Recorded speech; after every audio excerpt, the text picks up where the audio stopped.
la de sauti pide kabawana kuto shitwa on dia saka mini ningi kan ayu mata jame anung ope na mera wi tokan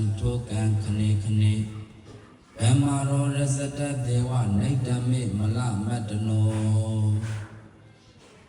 Pantin siya lulay mga Shwe ma shatwe nye jego pshine tuka taulen bando Lima miendi panya shile tadima kwa neswa Kaumu tata pyuriya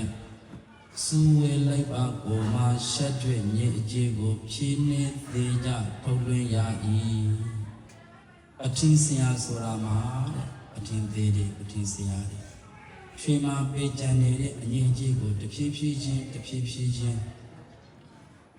Pe kwa tlo ba be anye jego. E tlo ba be panya shi de boko ga. Mimi ye nung da de ma shi ne de kileda anye je de ko. Khane khana dai te phi jin. Pe thong ya me de. Khane lo pali ma pyo ba le khana dai ilida de neba on choza ya me udo ko mu de mya la on choza ya me choza de akha pyu lo de akha takha be lo bi lo yat tan lai lo ma ya bu tajin be lo bi lo na lai lo ma phit bu khane khana dai lo ne ya me de thokan mya ji ma hu yin le beအနေလေးပဲဖြစ်စေဒီကနေ့ဒါနကုသိုလ်ပြုတယ်ဇနောဗုဒ္ဓဘာသာတိုင်းဟာ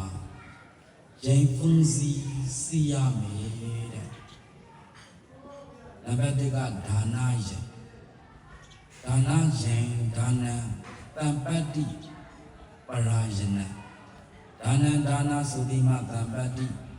ယာနကံပြည့်စုံခြင်းကိုဥဆောင်တတ်တယ်ဒါနဆိုတဲ့ရင်ကသူများကိုပြည့်စုံအောင်လုပ်ပေးတတ်တဲ့အတွက်ကြောင့်သူများရဲ့လိုအပ်ချက်ကိုဖြစ်ပေးတဲ့အတွက်ကြောင့်ကိုယ်တိုင်ပြည့်စုံသွားတယ်အဲကြောင့်ဒါနရင်ကိုစီးတဲ့ပုဂ္ဂိုလ်ကတန်ပတ်ပြီးပန်းတိုင်တော့ရောက်ပါတယ်ဒီကံ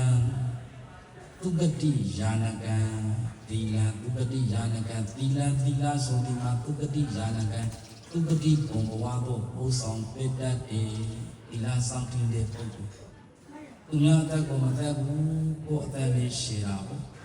သူများဥစ္စာကိုမဖျက်ဆီးဘူးကိုယ်ဥစ္စာတွေလည်းမပျက်စီးဘူးပေါ့သူများကိုဒုက္ခရောက်အောင်မလုပ်ဘူးကိုယ်လေးဒုက္ခဖြစ်တဲ့နေရာတွေမရောက်ဘူးပေါ့သူများကိုကိုချင်းစာတရားနဲ့မေတ္တာတွေထားဆောင်ထင်းတဲ့အတွက်ကြောင့်ထိုပုဂ္ဂိုလ်ဟာလူရှမ်းသာနဲ့ရှမ်းသာလူပြင်းနဲ့ပြင်မှာဖြစ်ရတယ်လို့တက်တန်းလေးရှည်ပါလေတဲ့အနာယောဂလေးပြီးတယ်ဒါကြောင့်ဒုတိယအနေနဲ့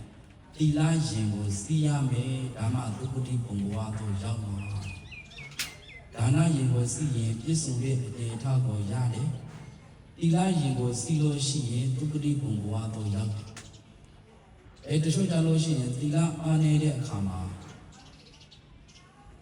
ကောင်းတဲ့သုခတိဘုံဘဝသို့မရောက်ဘဲနဲ့ဥပမာခွေးစားရှိသောတိရစ္ဆာန်ဘဝကိုရောက်သွားတယ်။အဲ့ဒီဘဝမှာလည်းပဲသူတို့ဟာကောင်းကောင်းမွန်မွန်နေရတယ်ကောင်းကောင်းမွန်မွန်စားရတဲ့ခွေးကလေးတွေရှိတယ်။အဲ့ဒါကဘာကြောင့်လဲဒါနကြောင့်ပေါ့။သီလအားနေကြလို့ကောင်းတဲ့ဘုံဘဝကိုမရောက်တော့ညာလည်းပဲဒါနအားကောင်းခဲ့တဲ့အခါမှာပြည့်စုံတယ်။တော့သီလနဲ့အားကောင်းမယ်ဆိုရင်သီလကိုလည်းစောင့်ကြည့်မယ်ဆိုရင်လူဘဝနဲ့ဘဝမှာလည်းဖြစ်ရမှာ။တော့သီလအားကောင်းတဲ့ပုဂ္ဂိုလ်ကအသက်လေးရှည်တယ်နာယုဂါလေးကင်းတယ်သီလနဲ့ဒါနဒီနှစ်ခုတွေ့လို့ရှိရင်ဒါနရဲ့အကျိုးပေးဟာပို့ပြီးတော့ထက်မြက်တယ်ဆိုပါစို့လူတရားကရှမ်းသာတယ်ရှမ်းသာပေမဲ့လည်းပဲအသက်မရှိဘူးဆိုရင်သူရဲ့ရှမ်းသာခြင်းဟာသိပြီးတော့အကျိုးမများတာဘူးပေါ့သူရှမ်းသာမှုကိုသူသိပြီးတော့မခံစားခဲ့ရဘူးလူတရားကရှမ်းသာတယ်ဒါပေမဲ့အနာယုဂါများတယ်စီယုံဘုံမှာကြီးပဲနေရတယ်ဆိုရင်လည်းပဲသူရဲ့ရှမ်းသာမှုဟာသူနဲ့သက်မသက်ဆိုင်တယ်လို့ပဲအဲကြောင့်ဒါနလေးပြုပါသီလလေးစောင့်တည်ပါလို့ဒီလိုပြောဒါနပြုတဲ့အခါမှာထုတ်ကန်နည်းနည်းလေးပဲဖြစ်ပြုပါတဲ့ခဏတိုင်းပြုပါ ဒီလားဆောက်တဲ့တို့လေဒီတိုင်းပဲနေရာနဲ့စိတ်ကနေဒီတော့တိုက်ခါပုတ်တွေကိုရဟန်းတော်များကဲတော့ဆောက်တယ်မှဒီလားမဟုတ်ပါဘူးရှင်းပါဒီလားကိုပါဒီလားကိုရန်ဖန်ရန်ခါဆောက်တယ်ရမှာဖြစ်တယ်လို့ငါးပါးဒီလားကိုလေးပဲအမြဲတမ်းဆောက်တယ်ထားပါအနေခဏတိုင်းခဏတိုင်းဒါနပြုတာလေးပဲဒီတိုင်းပဲဘုန်းကြီးကျောင်းကိုလာပြီးတော့တန်ဃာတော်တွေကိုဆန့်ကပ်တဲ့အခါဆန့်ကပ်ဘုန်းကြီးကျောင်းကိုမလာနိုင်ဘူးဆိုရင်မိမိတို့ဒီနေ့ရှိတဲ့တည်သုံးနေတဲ့မြတ်စွာဘုရားကိုပန်းရည်ချမ်းတွေကမ်းပြီးတော့ဒါနတွေပြုလို့ရပါတယ်ဒါနပြုတဲ့အခါနည်းများမဟုတ်ဘူး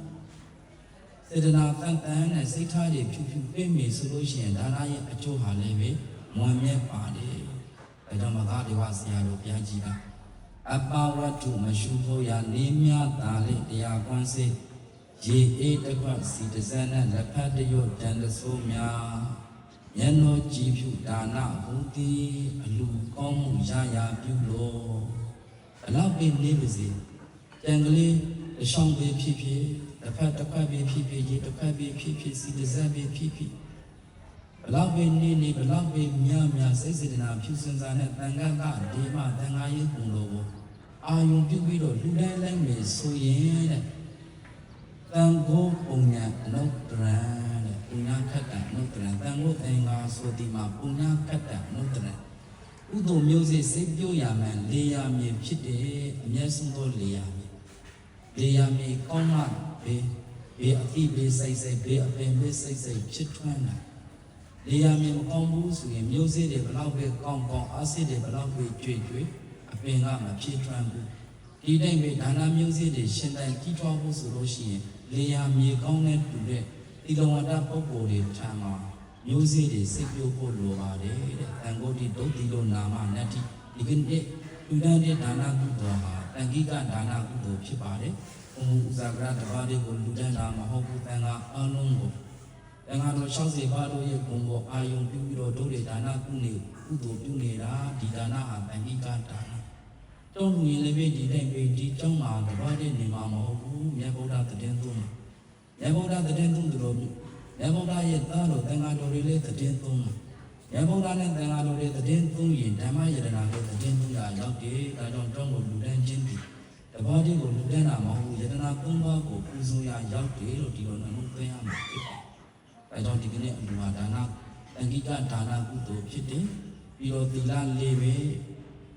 သုဂတိယာနာကသုဂတိကိုပို့ဆောင်ပေးမြဲသီလဖြစ်ပါနောက်ဆုံးတစ်ခုကတော့ဘာဝနာပေါ့ဘာဝနာနိဗ္ဗာန်ယာနာကံတဲ့ဘာဝနာဝိပဿနာဘာဝနာကတော့နိဗ္ဗာန်ယာနာကံနိဗ္ဗာန်ကိုပို့ဆောင်ပေးတတ်တယ်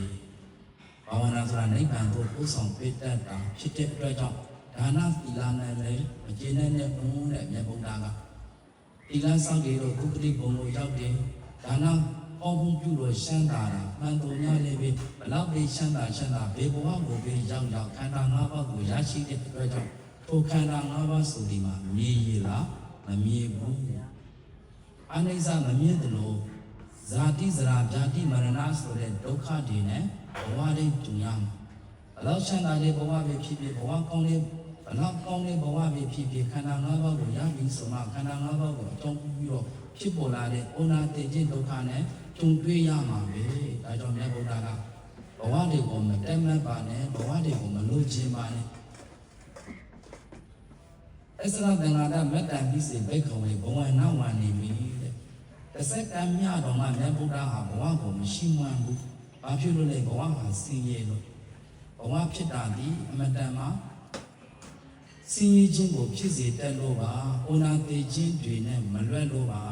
ဒါကြောင့်ဘဝကလွတ်မြောက်အောင်ကြိုးစားနိဗ္ဗာန်သို့ရောက်အောင်ကြိုးစားနိဗ္ဗာန်သို့ရောက်ခြင်းတစ်ပါးဆိုလို့ရှိရင်တခြားကိုပွားများရမှာတော့ဝိပဿနာကိုပွားများရမှာလားဝိပဿနာကိုပွားများပါဝိပဿနာရင်တမ်းမှာတက်စီပါတဲ့ဒါကြောင့်ဒီလိုကောင်းလို့တွေအားလုံးဦးဇင်းတို့တွေအားလုံးဟာလေဗုဒ္ဓသာသနာနဲ့တွေ့ကြုံတဲ့ဗုဒ္ဓရဲ့တရားတော်များကိုနိုင်ခွင့်ရတုံးလေးမြတ်စွာဘုရားရဲ့ဒေသနာတော်အတိုင်းရင်သုံးပါလို့ခေါ်တဲ့ဒါနရင်ကိုတက်စီကြပါမယ်ဒါနကုသိုလ်ကံကိုပြုလို့အထောက်ကြပါမယ်